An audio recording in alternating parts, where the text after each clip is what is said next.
హిమ గరిమ లహిమ ప్రాప్తికి ప్రాకామ్యం ఈశత్వం వశిత్వం అష్టసిద్ధులు సాధించావు. So what అన్నాడు. ఎందుకు ఇవన్నీ? ఏం చేస్తావు? అణిమ అంటే చిన్నగా మారిపోవడం, మహిమ అంటే పెద్దగా మారిపోవడం, గరిమ అంటే లావుగా మారిపోవడం, లహిమ అంటే సన్నగా దూదిలా తేలిగ్గా అయిపోవడం, ప్రాప్తికి దూరంగా ఉండే వస్తువును దగ్గరికి తేవడం, ప్రాకామ్యం అనుకున్న ప్రతి కోరిక నెరవేర్చుకోగలగడం, ఈశత్వం అందరినీ శాసించగలగడం, వశిత్వం కొన్ని వేల మందిని వశం చేసుకోగలగడం. ఇవి అష్టసిద్ధులు. ఇవన్నీ 36 గంటల్లో ఒక్క అబ్ధి లంఘన సమయంలో చేసి చూపించిన మహానుభావుడు ఆంజనేయ స్వామి. మొత్తం 8 సిద్ధులు కూడా మహాయోగి. ఒక్క 36 గంటలు. సుందరకాండ మొత్తం 36 గంటల స్టోరీ, 36 hours, 1.5 day. సుందరకాండ కథ మొత్తం 36 hours, 36 గంటల్లో చేసి చూపించాడు ఆయన. వెంటనే వదిలేశాడు, మళ్ళీ పట్టించుకోలేదు. మళ్ళీ తర్వాత వెళ్ళిపోయి బండ మీద కూర్చొని రామ్ రామ్ రామ్ అనుకున్నాడు. అందుకే ఈ అష్టసిద్ధుల దుకాణము సంతానము కల్పింపబడును, ఐశ్వర్యం పెంచబడును అని బోర్డు ఎట్లేదు. ఇప్పుడు ఎవరికైనా కాస్త మణిపూర చక్రం వరకు సాధన చేసి బొడ్డు దగ్గర ఏదైనా సిద్ధి రాగానే దుకాణం పెట్టేస్తాడు ముందు. ఓ జమీందారు ఎవరికో అధవ కోరుకోడు తీరుతుంది, అక్కడి నుంచి మిగిలిన వాళ్ళని లాక్కొస్తాడు. ఇప్పుడు ఏమైంది? వాళ్ళ మాయలో వీడు పడ్డాడు. అందుకని శంకరాచార్య ప్రశ్నిస్తున్నారు, యోగై ప్రాప్త సిద్ధయో వా తతక్యం. అంత యోగాభ్యాసం చేసి ఇన్ని సిద్ధులు పొందింది వీళ్ళందరికీ దిక్కుమాలిన కోరికలు తీర్చడానిక? ఆ ఆత్మ కోసం ప్రయత్నం చేసేవా? నీ అణిమ వల్ల, నీ మహిమ వల్ల, నీ గరిమ వల్ల, నీ వశిత్వం వల్ల ఏమైనా ఆత్మజ్ఞానం పొందేవా? హనుమంతుడు పొందిన జ్ఞానం పొందేవా? అందుకే హనుమంతుడు సుందరకాండ నుంచి అలా సీతాదేవిని చూసి వచ్చాక ఆయన వెళ్ళి రాముడి దగ్గరికి వచ్చి నేను చూసా అలా అసలు చేసిన వాడు మాట్లాడు, కొసరు వాళ్ళే మాట్లాడుతూ ఉంటారు. ఈయన వెళ్ళిపోయి దూరంగా ఓ బండమే కూర్చున్నాడు జపం చేసుకోండి. ఈ మిగిలిన కోతులన్నీ రాముడు మెళ్ళ మీద ఎక్కేసి మేము చూసాం సెల్ఫీ కూడా దిగాం అని చెప్పేసి రాముడికి అర్థమైంది, మీరు తప్పకుండా ఆయన పిలవండి అన్నాడు. నాకు తెలిసిన ఉంగరం వాడికి ఇచ్చానని మీకు ఇచ్చి తాకట్టేసేవాళ్ళు ఎక్కడ. అందుకే హనుమంతుడికి ఇచ్చాను ఉంగరం, వాడిని పిలవండి మీకు తెలియదు. అసలు వాడు రాడండి. అంటే మన కార్యక్రమంలో కార్యం పని చేస్తున్నాము అంటే వేదిక మీద కనిపించాలని ఆశించకూడదు. పిలిస్తే వెళ్ళాలి, లేకపోతే లేదు. అంతే కార్యక్రమం. ఆ కార్యం చెయ్యడమే మన అదృష్టం. అది శంకరాచార్య కార్యక్రమం, అది దేశానికి సంబంధించిన కార్యక్రమం. చాలు, మనకు అవకాశం ఇచ్చారు, చేస్తాం. మన పిలిచారు, పిలవలేదు, మొమెంటో ఇచ్చారు, ఇవ్వలేదు, విషయాలు నాకు వారి చేత కప్పించారు, వీరి చేత ఎవరి చేత ఎన్ని కప్పించినా చివరికి పాడి మీద పడుకుంటే పెద్ద కొడుకు కప్పేయాల్సి. వాడు కప్పే వరకు ఎవడో ఒకడు కప్పుతూనే ఉంటాడు. పెద్ద విషయం కాదు ఇది. దాని గురించి అంత తాపత్రయం. గొడవలన్నీ ఇక్కడే ఉంటాయండి. అందుకని వాటిని తప్పించు. ఎందుకు ఇన్ని సిద్ధులు సాధించావు? ఏం చేసావు? ఇప్పుడు సిద్ధులు అనేవి ఎలా ఉంటాయో చెబుతున్నారు ప్రత్యేకంగా తర్వాత.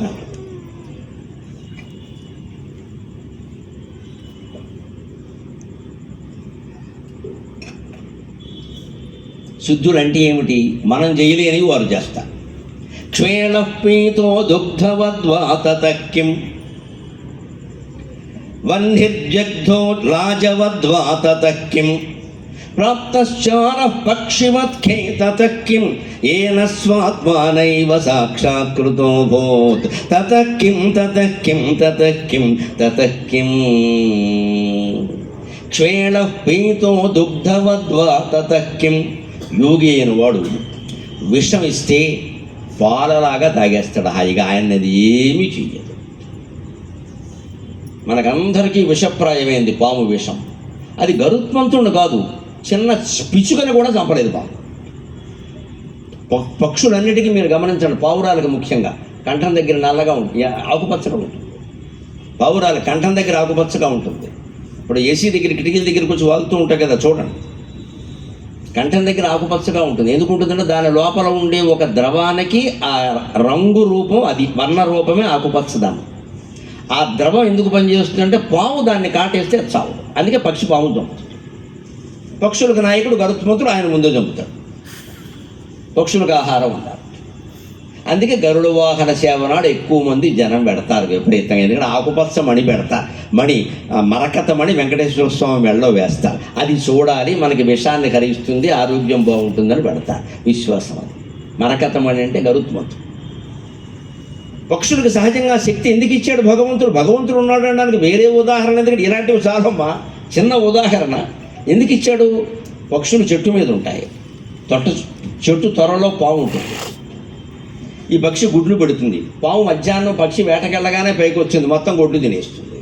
ఆ పాము నుంచి బయటపడాలంటే పక్షికి విషాన్ని హరించే శక్తిని ఇచ్చిన భగవంతుడు ఉన్నాడు అని వేరే చెప్పాలండి. ఎన్ని నిదర్శనాలు ఉన్నాయి. పుట్టిన బిడ్డ పుట్టకుండానే 2 ఏళ్ల పాటు తల్లి శరీరంలో పాలు సృష్టిస్తున్నటువంటి శ్రీమన్నారాయణమూర్తికి శతకోటి నమస్కారాలు పెట్టాలి కదా. మనం ఏమైనా పాలు పూసామా, కొన్నామా? ఏంటా మాటలు? నాస్తికత్వం ఏంటండి అర్థం లేకుండా ప్రతి చోట భగవంతుడు లీల కనపడుతుంటే, ప్రతి విషయంలో వచ్చిన ఎవరు అంతవరకు పాలు లేవా? బిడ్డ కడుపులో పడగానే పాలు వచ్చి అది కూడా సరిగ్గా పాలు తాగే సమయానికి వస్తాయా? మొదట్లో రావండి. ఆ బిడ్డ పుట్టాక ఇటు అప్పటికప్పుడు ఎలా వచ్చాయి ఆవుకు కానీ తల్లికి కానీ. అవి మళ్ళీ 2-3 ఏళ్ళు ఎంతవరకు అంటే భగవంతుడు ప్రతి బిడ్డకి వాడు కనీసం నాకు అన్నం లేదు ముర్రో అని భిక్షాటం చేసుకునే స్థితి వచ్చే వరకు, కనీసం 2 ఏళ్ళు వచ్చి వాడికి అయ్యా ఇంత నాకు డబ్బులు ఇవ్వండి అన్నం పెట్టండి అని అడిగే భాష వాడికి వచ్చే వరకు 2 ఏళ్ళు మినిమం గ్యారంటీ ఇచ్చాడు దేవుడు వాడు బతకడానికి. నీకేం అక్కర్లేదురా తల్లి పోల్చాలి. అసలు బజార్లో వస్తువు కొంటే 3 ఏళ్ళు గ్యారంటీ ఇస్తున్నారు కదండి. మరి పుట్టిన బిడ్డకి భగవంతుడు గ్యారంటీ ఇవ్వాలి కదా. మేము పాలు ఉన్నాయి చాలరా. ఇంత గ్యారంటీ ఎవడిచ్చాడు? ప్రభుత్వాలు ఇచ్చాయా? ప్రజలు ఇచ్చారా? భగవంతుడు కదా ఇచ్చింది. వాడు ఉన్నాడని వేరే చెప్పడం ఏంటి ఇక్కడ కనబడుతుంటే? పక్షులకి శక్తి ఎందుకు? ఆ ప్రమాదం ఉంది కాబట్టి. మనకెందుకు ఇవ్వాలా? మామూలుగానే విషాన్ని మింగేసారట. అమ్మో మనం ఇంకోటికి విషాన్ని మింగేస్తాం. మనకు అందుకని ఆకుపచ్చలకు మరకతాలు ఉండవు. ఇక్కడ మనకు మరకలే ఉంటాయి, మరకతాలు. మనిషికి శక్తులు ఇస్తే కష్టం, మింగేస్తే ఏమి లేకుండానే మింగేస్తున్నాడు మిగిలిన జీవులన్నింటినీ. ఇప్పుడు ఇంకా శక్తులు ఇస్తే మొత్తం పక్షులు మింగేస్తాడు ఇక్కడ. అది భగవన్ లీల. అందుకని దాన్ని అర్థం చేసుకోవడం వల్ల సిద్ధి వచ్చింది. నిజమే, విషం కూడా పాలల్లా తగ్గ. So what? ఇది 10 మంది ముందు ప్రదర్శిస్తా. ఆయన ఉన్నారండి, ఒక పీఠాధిపతి, ఒక యోగి అండి, ఆయనకి విషం ఇలా పెడితే పాలు అయిపోయినాయి. వెంటనే ఆయన దగ్గర జనం చేరిపోతారు. నన్ను మన్నింతురుగాక ప్రతి సన్యాసి, ప్రతి యోగి, ప్రతి పీఠాధిపతి ఈ జనం చేరేటప్పుడే చాలా జాగ్రత్తగా ఉండాలి, చాలా జాగ్రత్తగా ఉండాలి. ధన సాంగత్యం, జన సాంగత్యం 2 విషమే, తిరస్కరించవలసిందే ఖచ్చితంగా. రావద్దు. ఇటు కృష్ణమూర్తి గారి సభ ఎలా ఉండదు తెలుసా? మహాయోగి అంటే ఆయన. ఇటు కృష్ణమూర్తి గారు మాట్లాడితే ఆయన గంటే మాట్లాడతాడు. 6 to 7, 5 నిమిషాలు తక్కువ 6కి వేదిక మీకు వస్తాడు ఆయన. 7:05కి దిగిపోతాడు, వెళ్ళిపోతాడు. వచ్చే ముందు ఒకసారి అలా జనం దగ్గరికి వెళ్ళి అందరినీ చూస్తాడు, నమస్కారం పెట్టి ఇంకేం మాట్లాడు. వచ్చేసి టాపిక్ ఆయనకి ఎవరికి చెప్పడానికి వీలేదు. Let us speak about fear అంటాడు. భయం గురించి మాట్లాడుకుంటాం అంతే. మీ ఇష్టం వచ్చిన టాపిక్ ఆయన మాట్లాడు, ఆయనకి ఇష్టమైన మాట్లాడు. ఆయన చెప్పదలుచుకుని జ్ఞానం. Let us speak about fear అంటాడు. ఆయన ఒక్కోసారి ఎంత విచిత్రంగా ప్రవర్తించేవాడంటే, ఒకడు ఆయన సభకి ప్రతి సభకి వస్తున్నాడట. శివుడు ముందు నందీశ్వరులా కూర్చుంటున్నాడు. వచ్చి ఈయన చూశాడు 5-6 సభలు చూశాడు. పిలిచాడు, నువ్వు ఎందుకు వస్తున్నావు అస్తమానం అన్నాడు. మీ ఉపన్యాసం అంటే నువ్వు ఆచరించట్లేదు అన్నమాట. నువ్వు ఆచరించితే మళ్ళీ వెళ్ళు, ఆచరించని చెప్పాడు. ఇంత తెక్కగా ఉంటుందండి వ్యవహారం. ఊరికే ఆయన ముందు కూర్చోవడం, ఆయనకు అస్తమానుగా నేను అన్నీ వింటూ ఉంటానండి, ఏమీ చెయ్యనండి, అది బ్రాకెట్లో ఉంటుంది. ఇంతకంటే రాకపోయినా మంచిదే, మాకు కనపడకపోయినా మంచిదే, ఆచరించడమే మేము కోరుకుంటున్నామమ్మా. మీ నుంచి నేను కోరేది ఆచరణ భిక్ష. నా చరణాల మీద పడ్డం కాదు, ఆచరణ భిక్ష ఇవ్వడం. అన్నిటికీ రావక్కర్లేదు, అన్నీ వినక్కర్లేదు. ఒకటే విన్నారు ప్రసంగం, మళ్ళీ ఏం వింటారు అదే టాపిక్ అక్కర్లేదు. మేము మాట్లాడదాం, ఎవరో మాట్లాడమంటే అదే విషయం మళ్ళీ రావక్కర్లేదు. ఎక్కడున్నా సరే నేను వెడుతూ ఉంటా. అటాచ్మెంట్ పెంచుకోవడం దీన్ని బంక్ అంటారు. దీన్ని ఇద్దరు చెడిపోతారు. నిజమైన యోగి ఆ పంచి. అందుకని నిజమే పాలు తాగుతున్నావు, దాన్ని విషాన్ని పాలలా స్వీకరించు, మంచిదే. అటువంటి యోగి ఉంటే వ్యక్తుల ప్రయోజనాల కోసం కాదండి, ఎందుకోసం చెబుతా ఖచ్చితంగా. క్షేళపీతో దుగ్ధవద్వాతకిం వన్నిర్జగ్ధోలాజవద్వాతకిం. పేలాలు, వేయించిన పేలాలు కాస్త ఉప్పు కారం వేస్తే పట సరదాగా సాయంత్రం 4:30కి టీతో పాటు కరకరాన్ని నవిలేసినట్టుగా నిప్పు గణికలు నవిలేస్తాడు యోగి. అలా మింగేసిన వాళ్ళు ఉన్నారు. నిప్పు గణికలు. యోగి అంటే అంతే, ఆయన ఏం చేయదు. మనం ఆయన అనుకరిస్తే కుదరదు. అక్కడ సీసం తాగేస్తాడు, కరిగించిన సీసాన్ని. ఆయన ఏం చేయదు. 3 మంది ఈ కాలంలో కూడా మహిమలు ప్రదర్శించిన వాళ్ళు నిర్ణమన్నట్టు వరకు ఉన్నారు. అది యోగశక్తి. వారు ఆ సాధన చేశారు, దానికి తగిన సాధన వారు చేశారు, ఫలించింది. నిజమే, విషయాన్ని కూడా పాలనలో త్రాగేసావు, నిప్పు గణికలను కూడా పేలాలలాగా మింగేసావు. So what తతక్కిం. మళ్ళీ అదే ప్రశ్న. ప్రాప్తశ్చార పక్షివత్ఖే తతక్కిం. పక్షిలాగా ఆకాశంలో చరించగలడు మనిషి. ఆశ్చర్యకరమే ఇది. తతక్కిం. So what? నిజానికి ఎవరికైనా ఇంత విషాన్ని మింగేయగలిగిన శక్తి, నిప్పు కణికల్ని పేలాల్లాగా మింగగలిగిన శక్తి, ఆకాశంలో పక్షిలాగా సంచరించగలిగిన శక్తి ఉంటే పహల్గామ్లో 26 మంది చచ్చిపోయేవారు కదండి. అక్కడికి వెళ్ళి ప్రదర్శించవచ్చు కదా. ఒక్క సన్యాసి, ఒక్క యోగి అక్కడికి వెళ్ళాలి. అయిపోయిన తర్వాత మాత్రం కొంతమంది జ్యోతిష్యాలు వాళ్ళు, నేను ముందే చెప్పా, వీళ్ళు ముందే కాల్చేయాలి పట్టుకొని, ఇక్కడ వీడు ముందే చెప్పాట అయిపోయాక, అదేదో ముందు చెప్పాడవచ్చు కదా. చెప్పడం జరుగుతుందో జరగదో, అయిపోయాక మాత్రం నేను ముందే చెప్పా, ఎందుకంటే ఈయన దుకాణం పెరగాలి ఇక్కడ. నీకు నిజంగా యోగ శక్తులు ఉంటే నీ దివ్య దృష్టి ఉపయోగించి కాశ్మీర్లో కూర్చుని ఇప్పుడైనా కనీసం ఇంత జరిగాకైనా అక్కడ కూర్చుని ఇక ముందు అక్కడికి రాబోయే తీవ్రవాదులను కనిపెట్టమనండి. ప్రతి యోగికి నమస్కారం చేద్దాం, ప్రతి పీఠాధిపతికి, ప్రతి సన్యాసికి, ప్రతి స్వామీజీకి నమస్కారం చేద్దాం. దేశభక్తి ఏమైపోతుందండి? దైవభక్తి ఉంటే అలాగ దేశం అడుక్కు తినాలా? మన కళ్ళ ముందు మన సోదరులు సోదరీమణులు 26 మంది చచ్చిపోయారు. పైగా భార్య కళ్ళెదురుగా భర్తను చంపేయడమా? నా భర్తను చంపావు, ఆయన లేనప్పుడు నేనెందుకయ్యా, నన్ను కూడా చంపేయి అని ఒక ఇల్లాలు అడిగితే, మేము చంపం, మీ మోడీకి చెప్పు, మేము ఆడాళ్ళని చంపం. ఈ సన్నాసికి మళ్ళీ ఆడాళ్ళని చంపకపోవడం అనే ధర్మం ఒకటి ఇక్కడ. మగాళ్ళు మనుషులు కాదా? మేము ఆడాళ్ళని పిల్లల్ని చంపం, మరి ఇది ఎక్కడ ధర్మం? ఇవన్నీ సాగుతున్నాయంటే ఎందుకు సాగుతున్నాయి? మన యోగ శక్తులు మనం జనం కోసం వినియోగించట్లా, లోక కళ్యాణం కోసం వినియోగించట్లా, వ్యక్తుల స్వార్థం కోసం వినియోగిస్తున్నాం. That is questioned by Shankaracharya. మీకు అర్థమైనా మంచిది, అర్థం కాకపోయినా మంచిది. ఇప్పుడు విప్లవవాది అంటారా ఆయన, ఊరికే వేదవాది అంటారా? వేదాన్ని విప్లవంలా మాట్లాడతాడు ఆయన. నిప్పు కణికలు వస్తాయి, ఆయన మాట్లాడినా ఆయన గురించి ఎవడు మాట్లాడినా భరించగలగాలి. దేశం కోసం వినియోగించిన ఈ శక్తుల్ని స్వార్థం కోసం ఎందుకు వినియోగిస్తున్నావు? ఇక్కడ కూర్చోలేదా వెళ్ళి, లేకపోతే ఇవన్నీ దేనికి? కానీ వీటన్నిటికంటే గొప్పది ఏమిటో తెలుసా? నైవ స్వాత్మ ఏన స్వాత్మ నైవ సాక్షాత్కృతో అభూత్.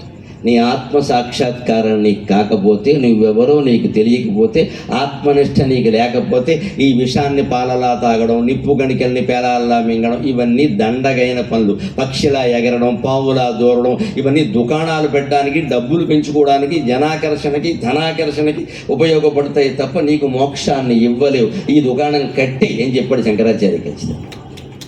లేకపోతే ఇది నుండి మింగేస్తుంది.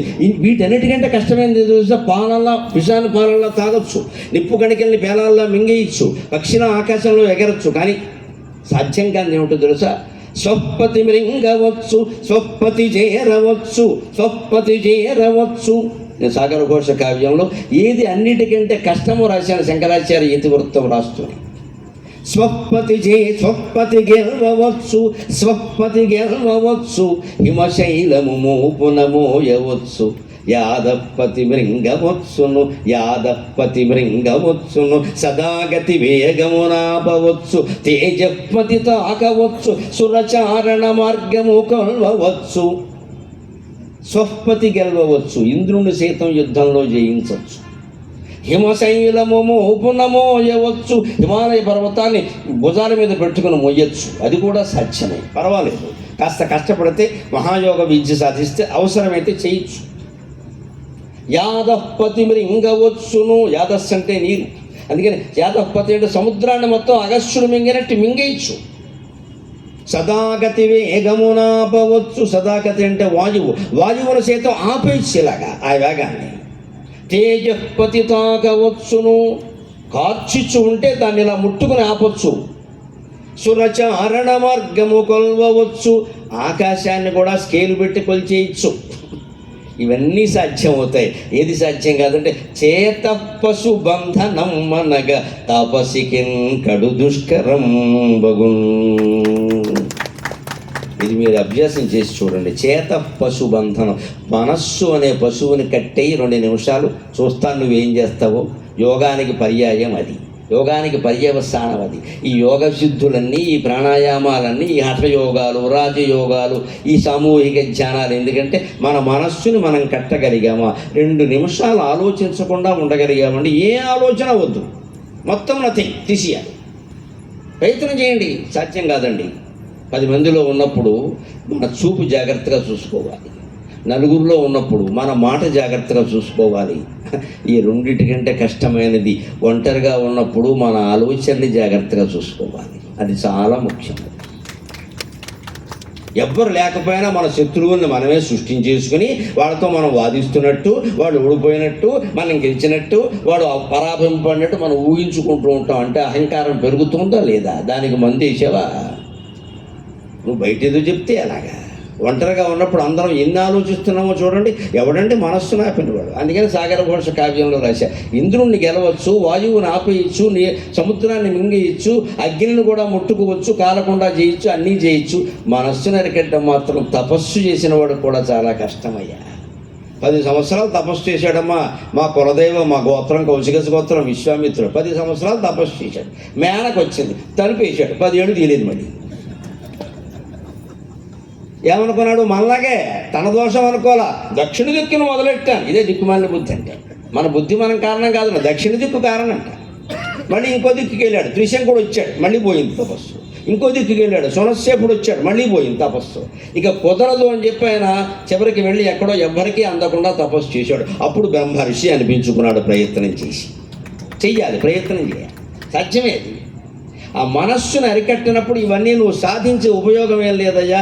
ఇంకా చెబుతున్నారు యోగ సిద్ధుల వల్ల జరిగే నష్టం ఏమిటంటే అంతిమంగా దాని లక్ష్యాన్ని అందుకోకపోతే నీకు ఉపయోగం ఏం లేదు. ఒక విద్యార్థి ఉంటాడు, ఎంత బాగా చదవనియండి, పరీక్షల్లో అతను చదివింది గుర్తు రాలేదనుకోండి, మొత్తం పోయినట్టేనా కాదా? గుర్తురాని చదువు నా గుండుగా అనేవారు పూర్వంలో.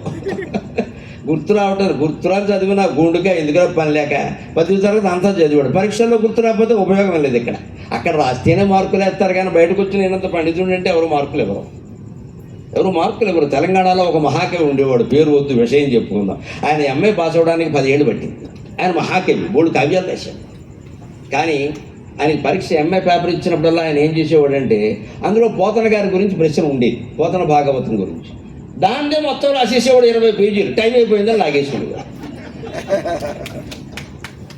ఆయన పోతన గారు అంటే ఇంత ఇష్టం. నిజంగా మహాకవి, మహాపండితుడు, కావ్యాలు రాశాడు, పేరు అనవసరం. కానీ జరిగింది ఎంఏ పాస్ అవ్వడానికి 10 ఏళ్ళు పట్టింది. పాస్ అవ్వాలి. ఎందుకు ఇలా రాస్తే ఎవడు ఒప్పుకుంటాడు? ఆ ప్రశ్న కూడా 20 మార్కులు. నువ్వు ఎన్ని పేజీలు రాసినా 19 ఇస్తారు, 20 ఇవ్వరు. ఈ నెల పాస్ అవుతాడు, ఎప్పుడు 19 రావడం ఉండిపోతుంది. మిగిలిన ప్రశ్నలు అటెంప్ట్ చేయలేదు అసలు ఈయన. పోతన గారు అనగానే ఇంకా వ్యామోహం అంతే. దీన్నే సాత్వికమైన దోషం అంటారు. సత్వగుణం మంచిది, కానీ దోషం అది. నువ్వు పరీక్ష ప్రక్రియ ఒకటి ఉంది అక్కడ, దాని ప్రకారం ఉండాలి. 3ంటికి జవాబులు ఇమ్మో నొందుల కింద వీడు ఇవ్వట్లేదు ఇంకా, ఎందుకంటే 2:30 అయిందండి, 3ంటికి ఇస్తాను. అంతవరకు పేపర్ ఉంటుందా? నీకు పరీక్ష అయిపోవాలంటే 3ంటి వరకు కూర్చున్నా. 3ంటికంటే వీడు అర్థం టైం 3 అనుకున్నాడు వాడు. ప్రశ్న 3ంటికని కాదు, ఎవడు అర్థం వాళ్ళు అవుతాడు.